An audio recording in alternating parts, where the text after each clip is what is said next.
TC News. Seu resultado é nossa marca.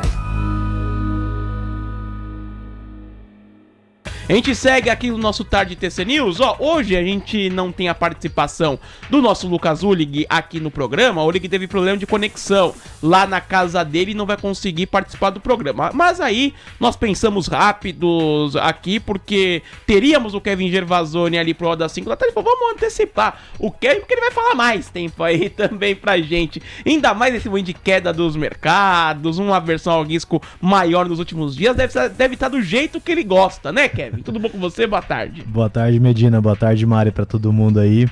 Pois é, mas talvez eu esteja começando a querer mudar de mão, viu, Medina? Ah, é? Já tô começando a ficar um pouco mais otimista com o Brasil. Mentira. Mudou tudo, então, ô Kevin? Eu acho que a gente chegamos, tá... na sua visão, chegamos no fundo, então. Ou perto disso? Perto, eu acho que perto. Acho que pode ter mais um susto. Acho que, talvez, assim... Acho que o risco de upside tá muito maior do que o risco de downside daqui. Então eu acho que é um pouco nessa linha. Brasil já tá muito barato, muito descontado. Eu acho que talvez já comece a fazer sentido ficar um pouco mais otimista com o nosso mercado. Eu tenho até tentado decifrar um pouco, né? E eu tenho falado pra galera, principalmente ali na comunidade do TC e tal, pra quem não tá, é só entrar aí no app e se cadastrar lá e participar dos grupos, dos canais. E o que eu tenho passado ali pra galera é mais um sentimento de que eu acho que pra piorar a situação do que a gente tá hoje, Medina, pra ir pra, por exemplo, uma possível Dilma 3, né, onde realmente o governo fica em caos e o mercado poderia piorar muito mais do que tá agora, a gente precisaria de um componente que a gente teve ali no Dilma 3, que a gente não tá tendo nesse governo, que são as commodities baixas. Então eu acho que se o preço das commodities, principalmente do petróleo, continuarem nos patamares que estão, a gente não corre um risco de piorar muito a situação do que está agora. E aí a gente passa a ter mais sinais positivos daqui, né? Porque é isso, eu acho que a gente já está num cenário muito pessimista, o mercado tecnicamente já está muito mais leve, tem poucas pessoas alocadas. Eu acho que começa a ter um pouco mais de risco das coisas melhorarem do que piorarem daqui. Tá. E eu acho que o governo também está sentindo isso, né? Está sob a pressão do mercado. Então eu acho que o próprio governo também está se sentindo um pouco mais... na intenção de ter que melhorar um pouco o fiscal, ter que melhorar um pouco as contas. Ele tá sentindo que o mercado tá apertando nos juros, o mercado tá apertando no dólar, a bolsa tá caindo. Eu acho que o próprio governo tá sentindo um pouco essa pressão e vai acabar aliviando um pouco pro mercado no final. Perfeito, ô Kevin. A Patrícia comentando aqui, hein, que pra dar uma aliviada, amanhã teria que o Ibov subir uns 2%. Claro que você tá fazendo uma visão mais de médio ou curto prazo pra isso, ô Kevin, porque a gente tá em meio à decisão de juros, tem FONC amanhã, tem Copom na quarta-feira que vem, vai trazer no curto prazo uma instabilidade, a depender do que for dito nos comunicados. Essa visão que você enxerga pro Ibovespa, uma recuperação, é mais pensando segundo semestre, por aí, ô Kevin? Eu acho que a gente já tá entrando já, Medina. Eu acho que é uma visão que a gente poderia estender até talvez o início do corte do Fed. Eu acho que o mercado poderia subir, dar um rally ali até o início do corte do Fed. Amanhã a gente vai ter, de novo, né? A gente tem que ver como que vai vir o dado. Eu acho que isso vai ser bem relevante. Se vir um dado bom e o mercado entender que existe espaço para o Fed começar a cortar em setembro, que é o que todo mundo está esperando, isso pode ser um sinal dos positivos, e aí a gente pode ver o início dessa melhora do mercado. Para a semana que vem no Copom, eu já acho que é talvez um pouco menos relevante, porque eu acho que já está um pouco dado, né, como que vai acontecer ali na semana que vem. A gente deve ter uma decisão unânime, deve ser por manter a taxa de juros, né? Acho que eu pelo menos não estou vendo ninguém divergindo muito dessa opinião. Então, a não ser que venha algo muito diferente disso, que não é o base case aqui, né? Acho que o Copom vai ser um pouco menos relevante. Óbvio que a gente vai ter ali a ata, né, para sentir ali como é que tá a visão do Campos Neto e do comitê, mas eu acho que o Copom acaba sendo um pouco menos relevante. O mais importante eu acho que vai ser o Fed de fato amanhã, o FONC, a gente entender ali o que o Powell vai falar, né? Ele tá sendo dovish, né? Todas as oportunidades ele tá sendo dovish, ele quer cortar, ele quer cortar. Não tem impressão da última reunião pra cá ele tenha endurecido um pouco mais o discurso, Kevin? Eu acho que não, eu acho que ele quer cortar. Ele tá dando assim, ele deixou claro já que não existe possibilidade de subir juros. Então acho que isso já por si só é bem dovish, né? Porque basicamente você diz pro mercado, ó, a gente tá pausado, a gente vai ficar pausado até o momento que a gente decidir começar a cortar. Então isso por si só já é um pouco mais, indica pro mercado que a gente tá para iniciar o ciclo de afrouxamento. Então isso eu acho que ele tá bem claro nessa visão. O ponto é, a gente já está próximo do corte ou isso vai ficar... Por exemplo, depois do payroll de sexta, o mercado começou a querer tirar do cenário a possibilidade de um corte de 2 cortes pro ano, pro Fed. Tá querendo precificar 1. Então se eu pego ali bem a curva de juros americana, né? E eu tento pegar ali a diferenciação do que a gente tem de hoje pro final do ano. Se você pegar até sexta-feira, isso a gente tinha ali uma diferença de mais ou menos, eu falo de 0,53, que é mais ou menos a ideia de que o mercado tá pensando num corte de até 5,3, né? Que daria 2 cortes de 25, que é o meio. De sexta-feira para cá, esse número foi para 0,4. Então você vê, o mercado ainda tá entre o 2 a 1 corte, né? Agora, porque tá ali acima do 0,25 ainda, mas já tá abaixo do 0,5. Então o mercado tá querendo meio que tentar tirar esses 2 cortes pro ano e vir pro 1. Então, dependendo do CPI amanhã, por exemplo, se vier um dado ruim, o mercado vai botar um corte só. Aí é um cenário ruim. A gente pode ter uma bolsa realizando aqui que poderia, inclusive, ser esse fundinho final que eu tô comentando, né? O Ibov poderia tomar esse susto final amanhã, se o dado vir ruim, e aí a gente talvez faça fundo. Mas se vir um dado bom, o mercado vai querer reprecificar de novo esses 2 cortes pro ano, entendeu? E a gente pode voltar com a ideia de setembro e dezembro pro Fed. Boa, o Kevin. Bom, vamos falar mais então sobre esse cenário. A galera comentando aqui, muita gente não acreditando, viu, o Kevin? A Tata Moreira falando: o governo não colabora para melhorar a bolsa. Por enquanto, meus investimentos estão na terra do tio Sam. Essas preocupações fiscais estão no seu racional? Como que você enxerga essa discussão de uma possibilidade de corte de gastos, do ministro Fernando Haddad afirmando que vai propor ao presidente Lula uma alteração nos pisos de saúde e também de educação para se manter ali agarrados ao arcabouço fiscal, para o arcabouço não desandar, ou Kevin, isso também entra nesse seu racional? Acho que é importantíssimo, né? O ponto é, o mercado já está precificando, está indo para precificação de que o nosso fiscal está completamente desancorado, né? De que o arcabouço, como diria ali o próprio Stuberg, né? E ele disse, o nosso fiscal virou uma peça de ficção, né? Eu acho que o mercado já deu isso como... O mercado convergiu para essa visão do Stuberg. Então eu acho que a chance agora é o que eu falei, assim, o governo também, ele entende e ele sente a pressão do mercado. Então o dólar subir, os juros subir, a bolsa cair, tudo isso é ruim para o mercado, né? Pro governo. Então o governo também sente essa pressão em contrapartida. O governo quer que os juros caia, só que a bolsa não está deixando, né? O mercado não está deixando esses juros cair. O governo quer um dólar melhor, né? Um real mais valorizado, só que o mercado também não está deixando. Então essa pressão acaba fazendo com que o governo tome atitudes, Medina. Agora, se vai ser o melhor caso, é difícil dizer. Por exemplo, o melhor caso para o cenário hoje seria realmente um controle de gastos, né? Que eu acho que talvez seja o último cenário que o Lula quer, realmente controlar gastos. Mas jogar completamente fora o arcabouço, eu acho que não. Eu acho que esse seria um cenário bem difícil. Assim, o Haddad teria que ter perdido muita força dentro do governo do Lula para a gente chegar nesse ponto, e eu não acho que seja o caso. Então, eu acho que a gente continua o arcabouço, a gente vai continuar indo pelo cenário que o Haddad quer, que não é dos melhores, né? As ideias dele para melhorar o nosso fiscal não é das melhores, ele tá indo muito mais pelo lado de aumentar a arrecadação, crescimento de PIB, do que pelo lado de controle de gastos, né? Não é o que o mercado quer, não é o que o Lula vai conceder pra gente, mas eu acho que é suficiente. Dado o nível de preço que a gente tá hoje, isso já tá embutido. Então eu acho que se o arcabouço não for jogado fora, o mercado tende a melhorar. Perfeito. Eu sou o Kevin Gervasoni, hoje uma edição especial aqui com a gente, um pouco mais cedo, participando conosco. Então vamos falar um pouquinho sobre papéis, tá, Kevin? A galera mandou algumas perguntas aí que a Mari tá separando, a gente vai um pouco nessa. Eu queria levar a discussão pro internacional, porque você aqui no Tarde TC News sempre trouxe uma visão de que uma hora o mercado americano vai realizar, mas não realiza, tá aí renovando máximas. Nvidia também, acho que é o principal exemplo, né? Só pra registrar pra galera que tá comentando aqui, quando você vem aqui, o pessoal fala da Nvidia, que você já saiu, né, da posição. Você estopou a expectativa de queda da Nvidia. E eu queria um pouco do seu racional lá fora, porque toda semana é isso, não muda ali, né? Aconteça o que aconteça, é discussão de inteligência artificial, é discussão de dados americanos, mas os índices seguindo ali perto das máximas históricas, S&P e Nasdaq fecharam assim ontem, hoje realizando um pouquinho. E aí, Kevin? Vamos lá.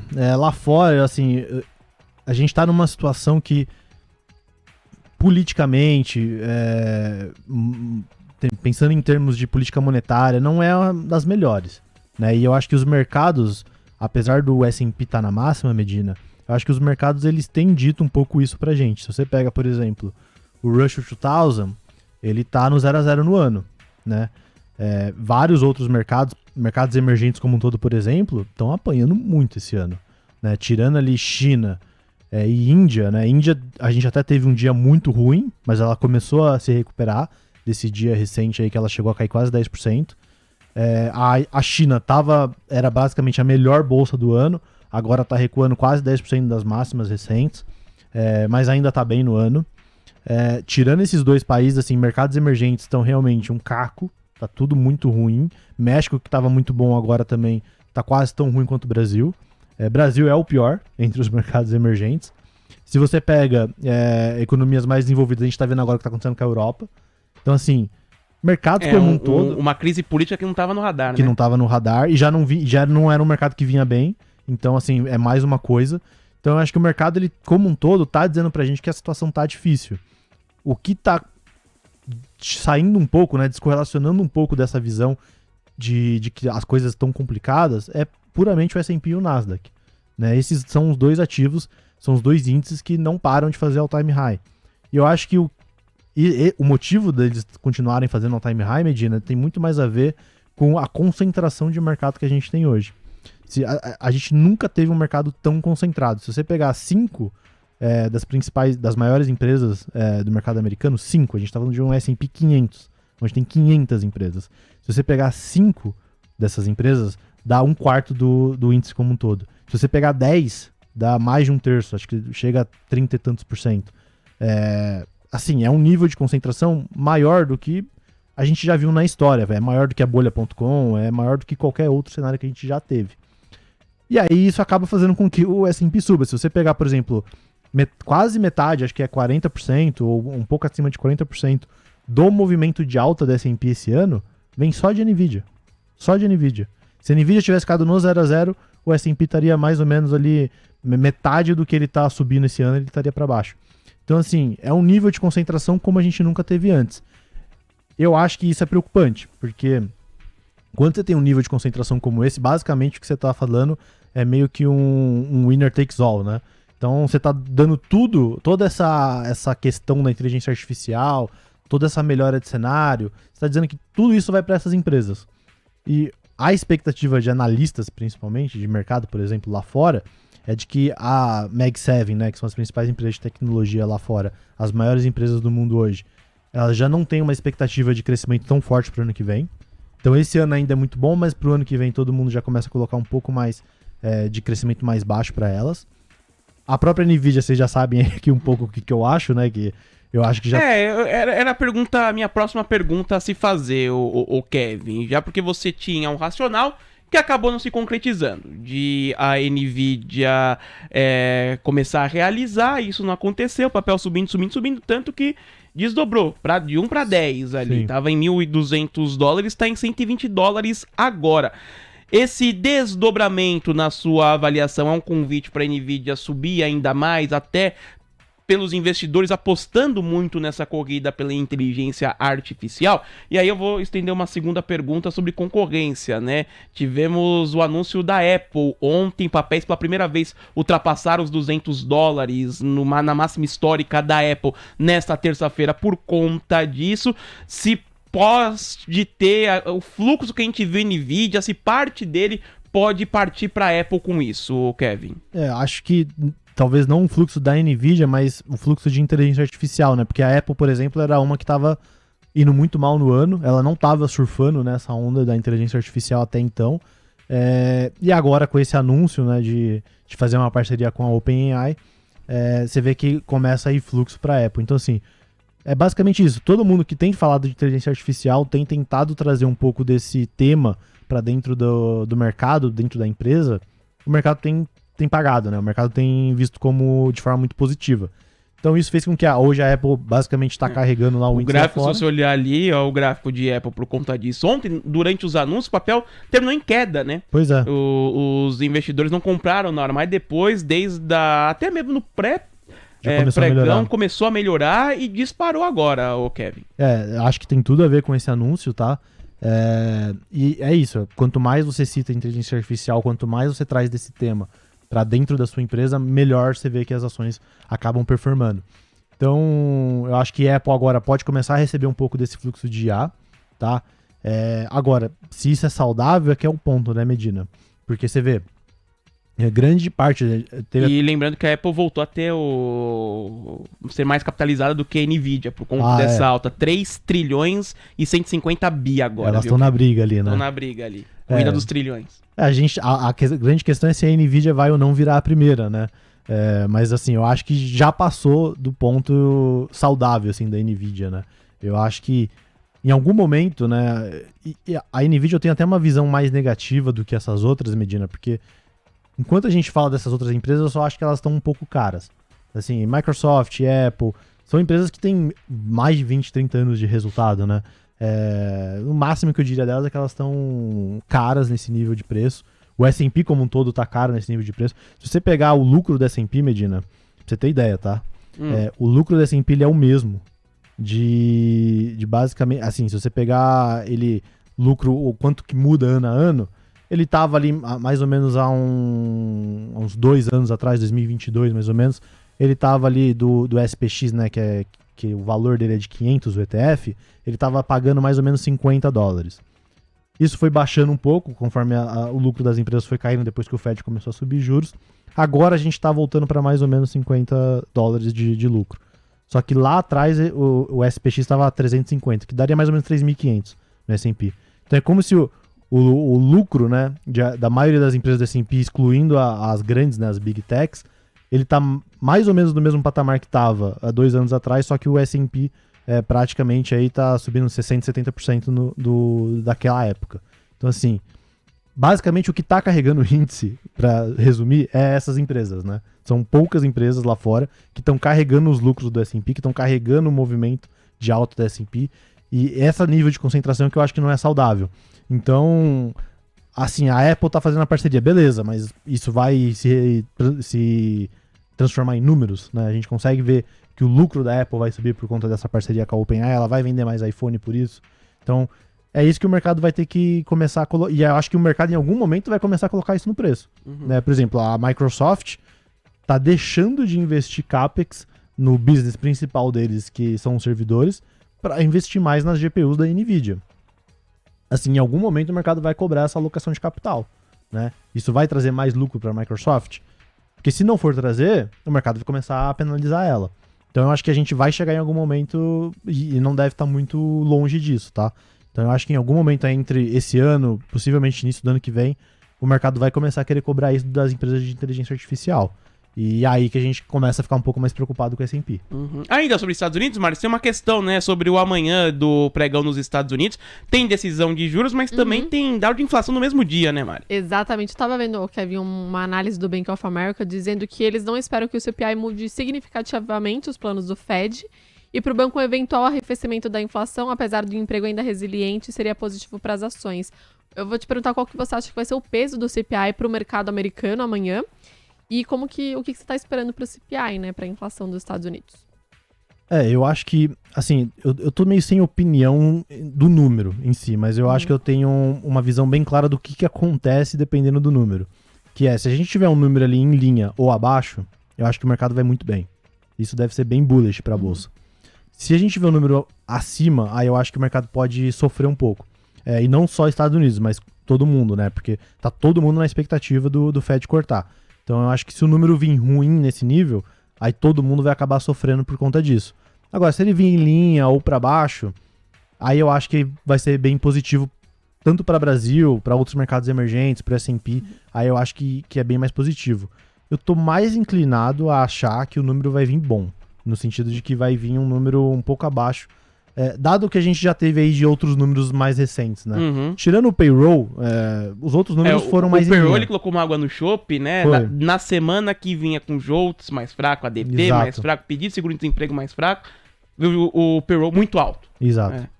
O payroll colocou, exatamente, assim, a gente já tava tendo dados que meio que estavam corroborando com esse cenário, e aí o payroll meio que, opa, calma lá. Mas eu acho que o payroll, ele, se você olhar qualitativamente ali o payroll, ele foi um pouco estranho ali, né?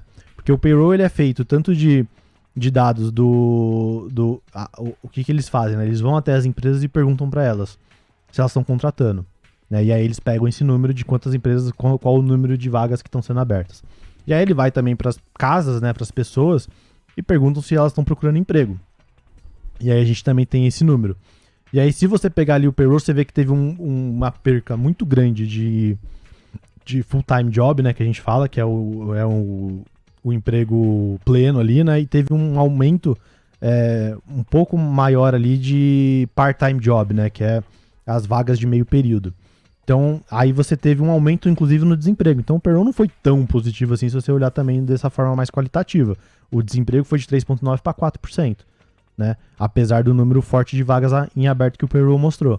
Então, assim, o payroll, ele botou um pouco água no chope, mas o número também não foi tão positivo assim, se você olhar ele com mais cuidado. Então, por isso que eu acho que, como a gente já teve esses dados mais fracos, e o payroll você pode analisar dessa forma, eu acho que o CPI ele vai vir um pouco abaixo. E isso vai acabar sendo mais positivo pro mercado como um todo. De um jeito ou de outro, eu acho que se a gente não tiver um número muito fora do base case aí, eu acho que o Paul vai acabar vindo dovish anyway. Eu acho que ele vai vir meio que... Eles querem cortar. Eu acho que isso é o que tá claro. Eles querem cortar o quanto antes. Eu acho que eles têm um medo muito grande de recessão. Eu acho que nem o lado, né, nem os banqueiros, nem os políticos, talvez nem a sociedade como um todo, Medina, esteja pronto ou queira pagar o preço da gente conseguir colocar a inflação, né, a nossa política monetária e a nossa política fiscal dentro das metas, né, deixar isso ancorado. Nem o lado político, nem os banqueiros, né, estão dispostos a pagar esse preço, né, porque para a inflação vir para 2%, que é a meta do Fed, talvez a gente precise de um hard land. Uhum. Eu acho que eles não estão dispostos a pagar esse preço. E você vê que outro ponto o fiscal do mundo inteiro está prejudicado. Não é só o Brasil que está sofrendo por isso, né? E o mundo inteiro precisaria arrumar esse fiscal através de controle de gasto. E ninguém está disposto a pagar esse preço também. Esse hard land que você trouxe aí é um pouco do que se comenta sobre a queda dos bancos americanos hoje, né? JP caindo mais de 2% no dia de hoje. Se eu não me engano, o índice do setor financeiro lá nos Estados Unidos com uma forte queda não registrada há 7 meses, mais ou menos. É um pouquinho disso que você trata, Kevin. Sim, os bancos, eles acabam sendo um sinal, né, para o mercado de quando as coisas podem estar um pouco preocupantes. Né? Enquanto a gente mantém essa taxa de juros lá fora elevada, a gente vai ver mais e mais bancos quebrando. Né? Assim, óbvio, a gente tá vendo os pequenos quebrando. Né? O problema é quando isso começar a chegar nos grandes, né? Uhum. Mas a gente já viu vários bancos aí menores quebrando. Desde 2023 para cá, a gente tá vendo, né? Uhum. E assim, o ponto também Medina, se essa taxa de juros está apertada pro Estados Unidos, que eu acho que claramente está apertada para os Estados Unidos, a gente vê que agora, de fato, a gente começa a ter os primeiros sinais de que a economia lá está desacelerando de fato. Se está apertada para eles, imagina para o resto do mundo. Né? Imagina para a gente aqui viver com um Estados Unidos com uma taxa de juros a 5,5. Imagina para a Europa. Então você vê que a iniciativa de vários dos bancos centrais no mundo está sendo antecipar o Fed. Né? Porque tá todo mundo já querendo pular fora, né? Falar, cara, não aguento mais os juros no patamar que tá. Então, tá todo mundo meio que topando ter uma desvalorização da moeda no curto prazo, né? Pra começar a cortar os juros um pouco antes. Então imagina se o Fed de repente não cortar em setembro. Né? Então assim, a gente tá numa situação bem complicada. Então por isso que eu falo, o movimento do S&P de continuar subindo nesse cenário complexo é puramente pelo nível de concentração dessas empresas. Então, acho que a concentração lá fora é o que faz todos os movimentos hoje. Perfeito. Kevin Gervasoni aqui conosco, hein? A galera mandando pedidos aqui pro Kevin, analisar algumas ações e tudo mais. Eu queria aproveitar e voltar aqui pro cenário local. Ibovespa subindo 0,79%, 121.715 pontos. Chegou a tocar 121.751, agora há pouco renovando a máxima. Setor financeiro e Prio puxando essa alta do Ibov. E, Kevin, quando você no início disse que você tá, não diria otimista, mas imaginando uma recuperação, pelo menos no médio prazo, do Ibovespa, você olha para quais ações, para quais setores, para poder se apoiar numa possível recuperação no futuro? Assim, eu vejo que a galera tá tentando, como o dólar subiu muito e as ações estão baratas, a galera tá migrando um pouco de mercado interno para exportadoras, né?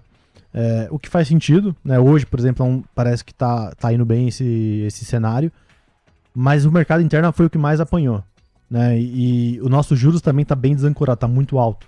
Então, assim, eu tô até com uma visão mais positiva para juros do que para bolsa, pensando em Brasil, tá, Medina? Então, eu acho que tem mais possibilidade da gente ver uma realização nos juros, e aí, se isso acontecer, consequentemente, a bolsa melhora, né? E aí o que eu tenho pensado se esse cenário de juros de fato acontecer, o que deveria andar mais na bolsa é um pouco interno. Então eu acho que tem alguns papéis aí na bolsa que podem melhorar, que podem andar, principalmente se esse cenário de juros de fato acontecer, dele começar a cair. E aí também o que a gente acontecer amanhã no FONC também vai dizer muito disso, né? Se o FONC, se de fato o Powell for mais dovish amanhã, a gente pode ver uma realização mais forte dos juros aqui também. Então, eu acho que o juros está num patamar que está interessante de ficar aplicado, por exemplo. E se ele de fato realizar, como eu acho que ele já está ao ponto de realizar, dado o estresse que a gente está, dado o nível que está, o juros está basicamente dizendo que a gente vai ter uma alta de juros esse ano ainda, né? O que é um cenário bem fora da caixa, né? A gente teria que piorar bastante ainda, eu acho, para colocar isso de subir juros ainda esse ano. Então, eu acho que se o juros realizar, a gente pode ter um cenário interno na bolsa melhor.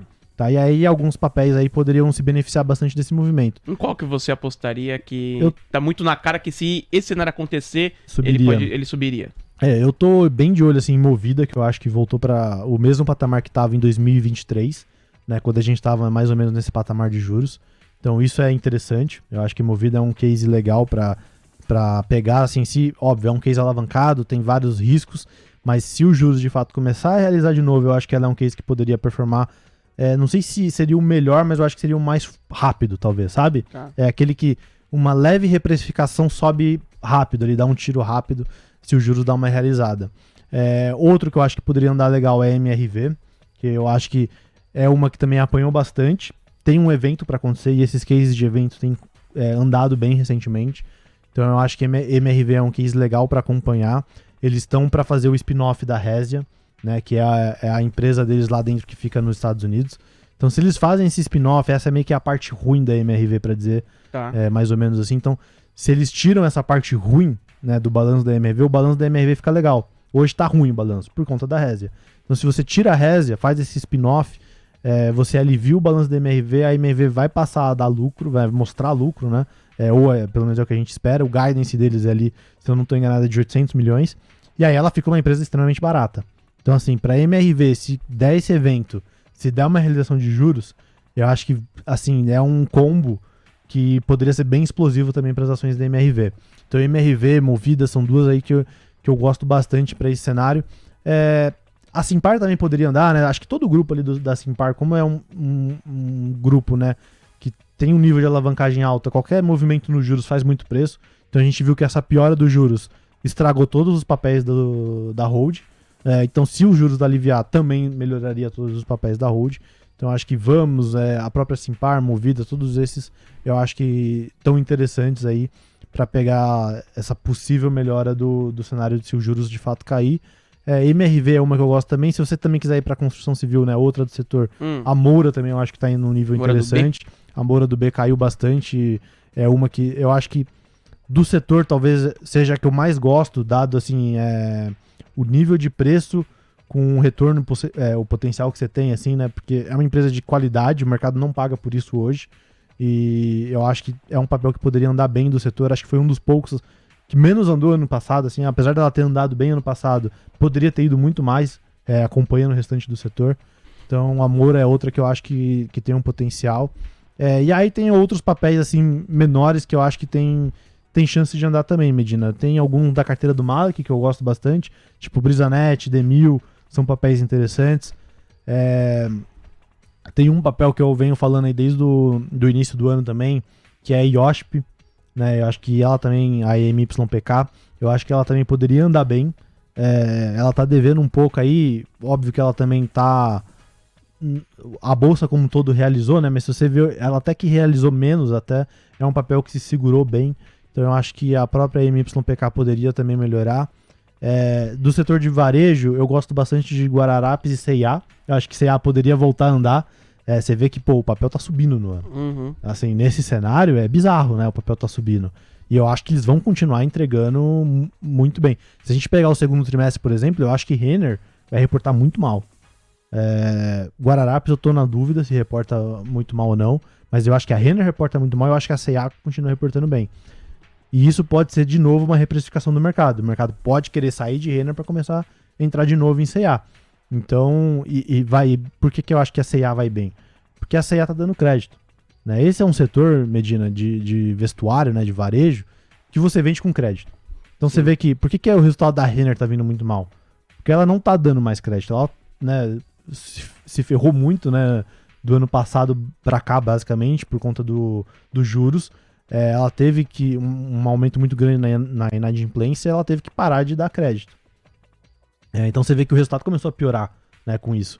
Enquanto a C&A tá metendo o pé no crédito, né? Agora que eles estão com o C&A Pay, que eles compraram a operação do Bradesco, eles estão metendo o pé no crédito. E é por isso que o resultado da C&A tá vindo tão melhor que das outras do setor. Então, assim, eu acho que a C&A pode continuar mostrando um aumento no same-store sales, enquanto a Renner pode continuar perdendo. E aí é que a gente continua vendo essa reprecificação acontecendo. Então, numa melhora do mercado, dado que a C&A já tá bem no ano, eu acho que ela poderia fazer o time high de novo. Poderia subir de novo. Então, assim, eu acho que desses papéis todos aí, eu acho que se o mercado melhorar, esses papéis todos aí são bem explosivos. Legal. Boa, Kevin. Deu um panorama bem completo aqui sobre a sua visão pro futuro. Galera comentando aqui. A Mari tá até anotando, né, alguns pedidos de alguns papéis. E o papel tal, e o papel Sim. tal. A galera tá perguntando por aqui. O Fábio Borges, quando você falou de MRV, ele falou, essa Résia vai vender fácil não? Ele mandou o comentário dele aqui. Mas nem precisa, assim, pensando nesse cenário, Medina, acho que nem precisa vender fácil, né? Ela só precisa tirar do balanço. Ela precisa fazer esse spin-off, tirar a Résia do balanço, porque aí você tem um balanço mais limpo pra MRV, né? E aí acho que é isso que falta ali pro mercado enxergar ela como um possível potencial e conseguir ver o quão barata a empresa tá. Vamos colocar os ouvintes, os espectadores na conversa com o Kevin, Mari? Vamos começar então aqui com o JPS, Kevin. Teve muita gente que perguntou de Embraer essa semana, né? O pedido dele pra você. E também ele pede pra você falar um pouquinho sobre VEG. Embraer agora tá caindo 0,41% aos R$ 38,85. E VEG, ali na estabilidade, um leve avanço de 0,03% aos R$ 37,82. Boa. Embraer é uma que eu gosto. Assim, ela já andou bastante, né? Esse que eu acho que é um pouco o meu ponto. Ela tá com um cenário muito positivo, ela continua com um cenário muito positivo. O lance é o preço, né? Ela já andou bastante, então, assim, eu fico um pouco com o pé atrás de comprar, por exemplo, uma Embraer que, apesar de estar com um cenário positivo à frente e já tá entregando muito, Embraer deve estar subindo o quê? 50% no ano, alguma coisa assim, né? 60%. Isso. Deixa eu colocar aqui. Assim, Vou pôr 12 meses aqui. você vai pensar que, você vai comprar uma empresa que já tá nesse nível, com o restante da bolsa toda meio no chão, né? Eu acho que faz um pouco menos de sentido. Se você perguntar, tá indo bem? Tá indo bem, eu acho que continua entregando bons resultados. No ano, No ano. 96%. Quase dobrando, né? Uhum. Então, assim, se você parar pra pensar, beleza, o cenário continua positivo, mas acho que se você for tomar risco... Só uma correção. Nos últimos 12 meses, 96%, tá. no ano 75%. Você Aí tem... tá a bem grande também. parte do movimento foi esse ano. Então, assim, Meu problema só é isso, assim, você vai tomar a Embraer, sendo que o restante da bolsa tá tão barato. Então, já que você vai tomar risco de bolsa, eu acho que faz mais sentido tentar pegar as coisas que estão mais amassadas do que, por exemplo, para a Embraer, que já tá indo muito bem. Mas o cenário continua positivo para ela. Uhum, Boa. Tem mais perguntas aí, Mari? Tem sim. Faltou VEG, tinha né? VEG, VEG, verdade. isso. VEG, assim, eu até tô com a cabeça, ainda tô, né? Eu tava no início do ano e acho que eu ainda tô com um pouco essa cabeça que o mercado pode querer começar a migrar. Né? No começo do ano eu falei, né, que apesar da gente, por exemplo, a gente começar a ter resultados muito positivos das empresas de construção civil, eu achava que o setor não ia bem na bolsa, né? Não ia performar bem as ações, porque já era um setor que tinha subido bem ano passado. As próprias empresas de varejo, eu já falei que ia sair um pouco de fluxo ali para o setor. O que eu achava, né, e eu ainda acho, que o mercado ele pode querer começar a migrar se a gente tiver um fluxo positivo, é para industrial e acho que principalmente industrial, assim, acho que essas empresas podem começar a tomar um pouco mais de corpo.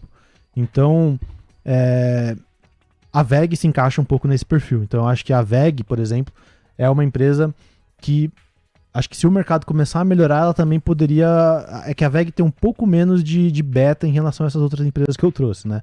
Então, se o mercado melhorar, eu acho que a VEG vai bem.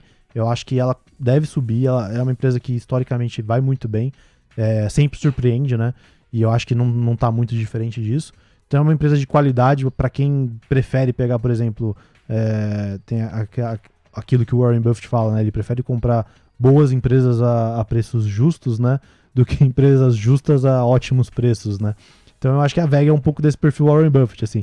É uma empresa muito boa, se o mercado melhorar, ela deve ir bem, só que ela não vai ter o mesmo beta dessas outras empresas de mais small caps, né? Eu acho que ela fica um pouco... A alta fica um pouco mais limitado, mas esse setor de indústria eu acho que vai muito bem, né? A TASA também é uma desse setor que eu acho que poderia ir bem caso o mercado melhore, por exemplo. TASA 4, né? Que é a Taurus. Ela foi uma das que, assim... Eu até achava que ela ia realizar mais, porque de fato os fundamentos, né, se deterioraram bastante. Mas a ação acabou até se segurando bem, assim. Eu acho que tá até performando melhor do que eu esperava. Mas é uma que eu acho que ainda tem acho que se de fato eu tiver certo sobre essa mudança, né, de setores do mercado, desse fluxo migrar, eu acho que a TASA também é uma que pode receber aí boa parte desse fluxo, dado que, como o resultado já se deteriorou, acho que daqui pra frente tem grandes chances de melhorar. A gente tem mais ventos positivos, né? Tem a operação da Índia dela, que a fábrica na Índia que começa a fazer efeito, então eu acho que a TASA é uma que, por exemplo, os ventos começam a ficar mais a favor agora, né? O ponto só é que ela realizou pouco, eu achei que ela realizaria mais. Mas eu acho que se o mercado entrar fluxo, eu acho que ela também é um bom case aí. Boa. Ô Mari, dá tempo de mais uma perguntinha aqui pro Kevin, um pedido da audiência de algum papel pra ele. Diga aí, Mari. Vamos com o pedido, então, do nosso espectador aqui. O RS, ele pede pra você falar sobre Cosan e também sobre Marfrig, é o Ricardo Palhoça. Ele pede pra você falar sobre Cosan, que tá avançando 1,10% aos R$ 12,88, e Marfrig sobe 2,80% aos R$ 11,40, Kevin. Cosan é uma que eu tô acompanhando um pouco menos. Eu sinceramente nem saberia dizer muito, mas eu acho que é um dos papéis que caiu bastante. Não sei se é o time, assim, eu acho que deveria andar também, na minha expectativa, se o mercado melhorasse, mas eu acho que tem outras coisas que vão ser mais explosivas, tá? Mas sinceramente, assim, não é dos meus... Eu não tô tão por dentro do case. E a outra era... Marfrig. A Marfrig é uma que eu acho que ela tá melhor, né, que o mercado no ano como um todo. Eu acho que parte dessa piora do mercado acabou não indo para esse setor que já tinha apanhado muito. Marfrig é uma que eu acho que, assim, tem mais chances, eu acho, tá? Se o mercado melhorar, tem mais chances dela ficar de lado e outras coisas subirem agora do que ela ir muito bem, tá? Porque quando o mercado, né, dá essa mudança de expectativa, o mercado tem que vender alguma coisa para comprar outra, né? Então eu acho que, como a Marfrig já tá indo bem, fica um pouco aquele sentimento de, já que eu tinha a Marfrig na carteira, né? Posso vender um pouco da minha Marfrig que tá indo bem para comprar, aumentar a minha posição de outra ação que, por exemplo, estava indo mal, né? Então eu acho que isso pode acabar acontecendo. Esse setor de frigorífico, ele costuma ir melhor, né, quando a gente está um pouco mais em final de ciclo, né? Quando a gente começa a ver uma inflação se deteriorar um pouco, a inflação ficar um pouco mais alta, que é um pouco do que a gente está vendo agora, né?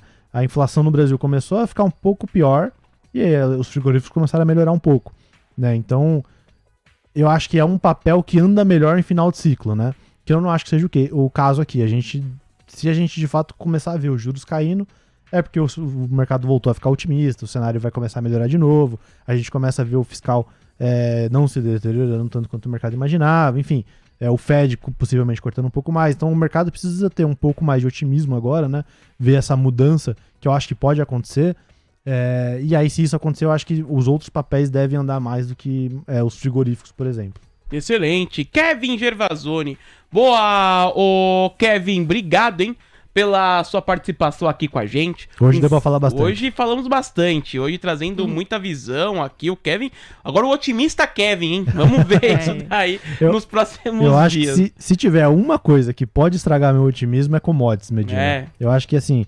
É isso, pro Brasil estragar mais do que tá agora, eu acho que só se commodities realizar muito forte. Ó, vale 60,58 pra Vale. Eu ia falar principalmente o Brent, principalmente o Brent, petróleo. tá. Eu acho que se o petróleo cair muito, aí a gente pode ter uma piora significativa de novo, né? Aí a bolsa pode realizar bem mais. Se a gente não tiver esse cenário, aí eu acho que o mercado melhora a partir daí. Boa, Kevin. A gente vai falando mais sobre isso, viu? Um forte abraço a você e até a próxima. Valeu, pessoal. Até mais. TC News. Seu resultado é nossa marca.